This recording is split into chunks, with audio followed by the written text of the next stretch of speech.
और वहाँ पर हंगामा किया, पेट्रोल पंप पर जिंदाबाद मुर्दाबाद के नारे लगाए गए। इसलिए से एक तरह से वो हमको और अपमानित करने की कोशिश की गई, तो इसलिए थोड़ा मन आहत हुआ था। और बाकी हम भारतीय जनता पार्टी में हैं, रहेंगे, और जो प्रत्याशी को टिकट दिया गया है हम सभी को जिताने की भरसक कोशिश करेंगे।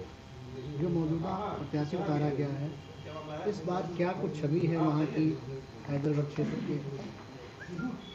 नहीं, हम पार्टी के निर्णय का स्वागत करेंगे, और पार्टी ने जिस प्रत्याशी को दिया है उसको हम जिताने का प्रयास करेंगे कि हर हालत में जीते। और हैदराबाद विधानसभा बहुत ही मजबूत विधानसभा भाजपा के लिए है।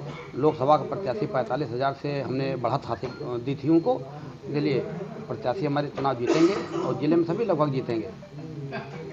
जो आपने बिंदु रखे, इसमें क्या क्या बिंदु हैं, आपने क्या बिंदु पे सवाल किया? हमने चूँकि 20 सवाल हैं एक साथ कह पाना संभव नहीं है, लेकिन हमने कहा कि सुंदरलाल दीक्षित जब पंचायत चुनाव में भाजपा के अधिकृत प्रत्याशी ब्लॉक प्रमुख पद के जो थे उसका खुलकर के विरोध किया था, हमने उससे मना किया, इसलिए हमसे वो नाराज थे।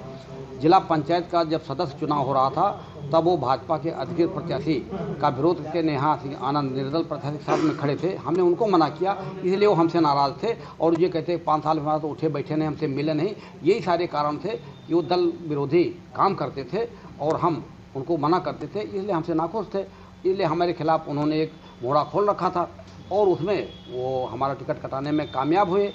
लेकिन हमें नहीं लगता था कि उनका इतना योगदान पार्टी में रहा कि जिसके कारण पार्टी उनके नाम पर विचार करके हमारा टिकट काटती है। एक स्वाभाविक तौर से अपने परिवार हमने कहा लोग कुछ पूछ लेते हैं कि हमें अगर कोई कमी है पता चल जाए हमको तो अपने में सुधार कर लें, क्योंकि राजनीति कोई जीवन का खेल नहीं है।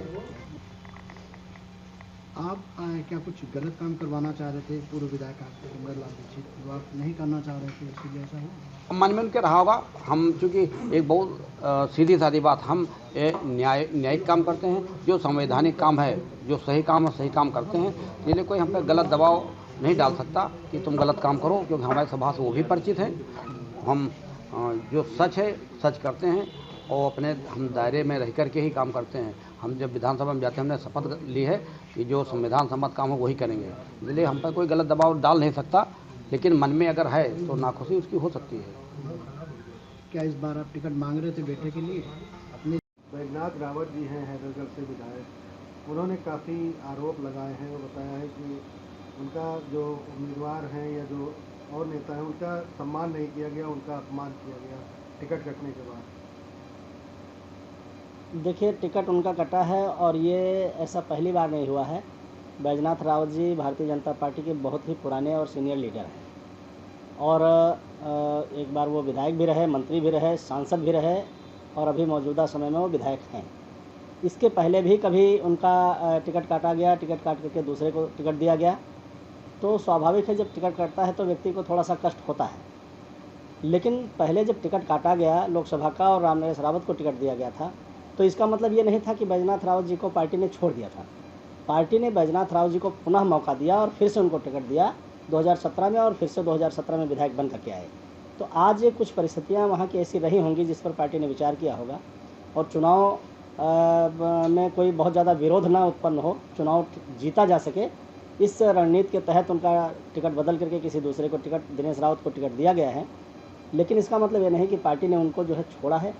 उनको पार्टी निश्चित रूप से कोई और भी जिम्मेदारी देगी, कोई समय आने पर उनको अच्छी जिम्मेदारी दी जाएगी और उनका समायोजन कहीं न कहीं होगा, ऐसा मेरा विश्वास है। उन्होंने कहा कि उनके पेट्रोल पंप पर लोग आए और उनके खिलाफ मुर्दाबाद के नारे लगाए, बीजेपी नेता थे वो गोले लगाए, इस पर क्या पार्टी कोई एक्शन लेगी? अभी तक तो मेरी जानकारी में यह नहीं था, लेकिन अगर किसी ने ऐसा किया है तो वो बहुत ही निंदनीय कार्य उसने किया है, मैं उसकी निंदा करता हूँ। और मेरी जानकारी में आएगा किसने किया है तो निश्चित रूप से मैं बैठ करके उससे बात करूंगा और प्रदेश नेतृत्व से भी ये कहूंगा कि उनके खिलाफ कार्यवाही हो। कहीं न कहीं उनका ये भी आरोप है कि दलित होने की वजह से उनका जो है टिकट कटा है और जो है जो ब्राह्मण जो थे उनके द्वारा विरोध लगातार किया जा रहा था, ब्राह्मणों के विरोध की ये आरोप जो है उनका वो दर्द है तो इसलिए उन्होंने कहा होगा, लेकिन इस आरोप को मैं सही नहीं मानता। भारतीय जनता पार्टी में ऐसा कहीं कुछ नहीं है कि कोई सवर्ण का समर्थन किया जाए या दलित का के विरोध में टिकट काटा जाए। अगर उनका टिकट कटा है तो किसी दलित को ही मिला है, वहाँ किसी सवर्ण को टिकट थोड़े दे दिया गया। तो ये आरोप जो है उनका निराधार है। और लेकिन ये है कि उनको कष्ट है तो वो अपना इस तरह से उन्होंने कहा होगा।